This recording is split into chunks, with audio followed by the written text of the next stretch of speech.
your bags. Head up now to Kuje prison immediately. Human Rights Association tells IGP Usman Akali Baba, who is saying he was not there when the court issued a statement, when the court issued a statement that, it should be, when the court issued that the police officer who was removed should be instated. Now, a police officer was dismissed unlawfully, and the guy headed up to court, and court issued a statement that the guy should be reinstated. But guess what? He was not reinstated. And so they've gone back to court, and court have said, you know what, IGP, we are holding you in contempt. For that reason, you're going to stay in prison for 3 months. He came up to tell Nigerians that, oh, I'm sorry, I was not in the office when all these things happened. Oh, I was not there. Oh, I'm sorry. Oh, blah, blah, blah, blah, blah.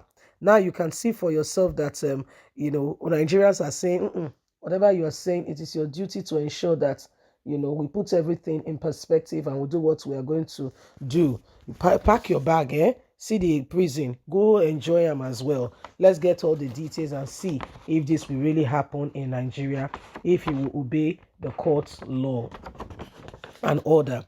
Human Rights Association of Nigeria has applauded the court ruling that sentenced the Inspector General of Police Usman Akali Baba to 3 months imprisonment with immediate effect.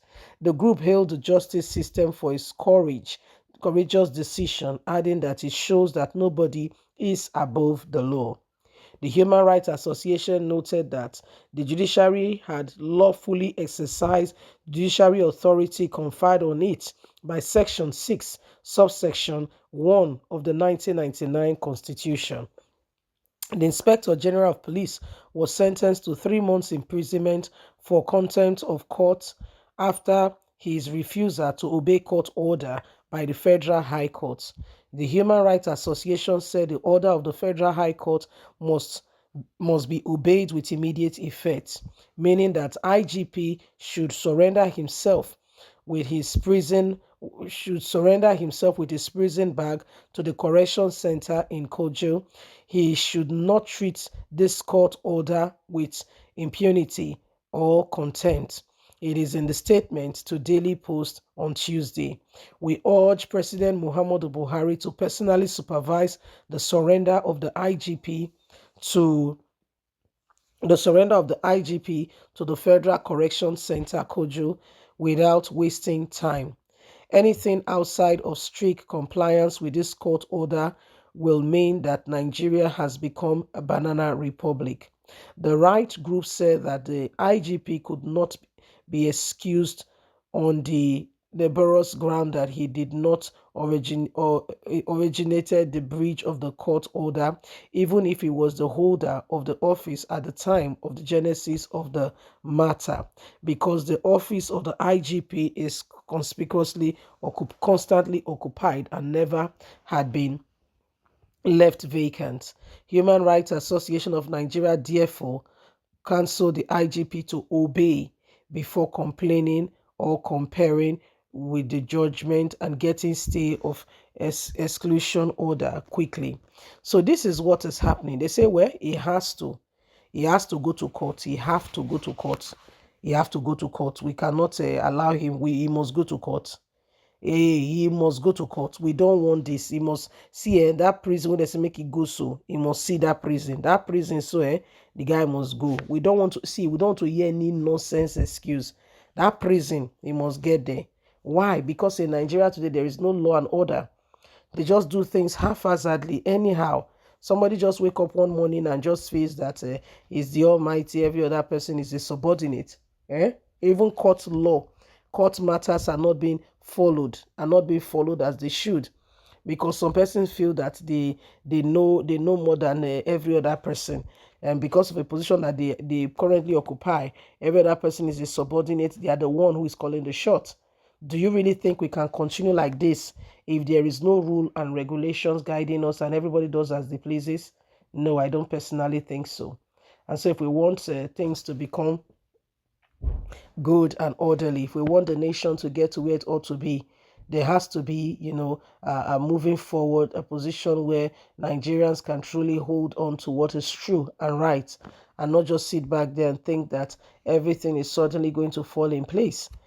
So there is those words and those things that we must honestly look at it and consider in order for us to make the right choice. The right choice is sometimes it feels very difficult that one could not make it, but when by the time you have made it and you are sure of it, you feel happier, you feel better. Honestly, you feel better. You feel better. So these are some of the things that are happening. These are some of the things that are going on, and it is very important that we pay great attention, and we look at it and ensure that nobody takes that which belongs to us. The days which are upon us now are showing to us that every single one of us, every person, everyone, as a matter of compulsion, should do everything humanly speaking possible to bring Nigeria out of the current predicament by rising up to the occasion, by ensuring that, those things that have held us down, those things that we have allowed, those things that has gone, so far has become, a tool that has held us, in a devastating position. Can we go ahead and work at it and ensure at the end of the day, we get the very kind of nation that we've all been praying for? Because once upon a time, these people do not even, they've settled themselves and their families. Most of them, their families are living abroad. I remember one time in my state, one governor came on board, not just his children, as far to his nieces and nephews, before you could say Jack Robinson, all relocated to Canada. Yes, I'm saying this because I know his niece, particularly a friend. I was almost tempted to mention her name. I know his niece, and she was with us. We were friends and all that. All of a sudden, they just said, "Oh, they are relocating," and that's it. Well, why they, well, if you have the money to relocate, it's good. Thank God for that. However, make the place, the nation, conducive for those who may not be able, to be able to have that liberty and that opportunity. Make it conducive. So those are some of the things that the nation is really truly suffering. Those are some of the things the nation is really suffering for. So this is part of what is going on right now. Please don't forget to give us a thumbs up, like us, share, subscribe. God bless. Bye for now.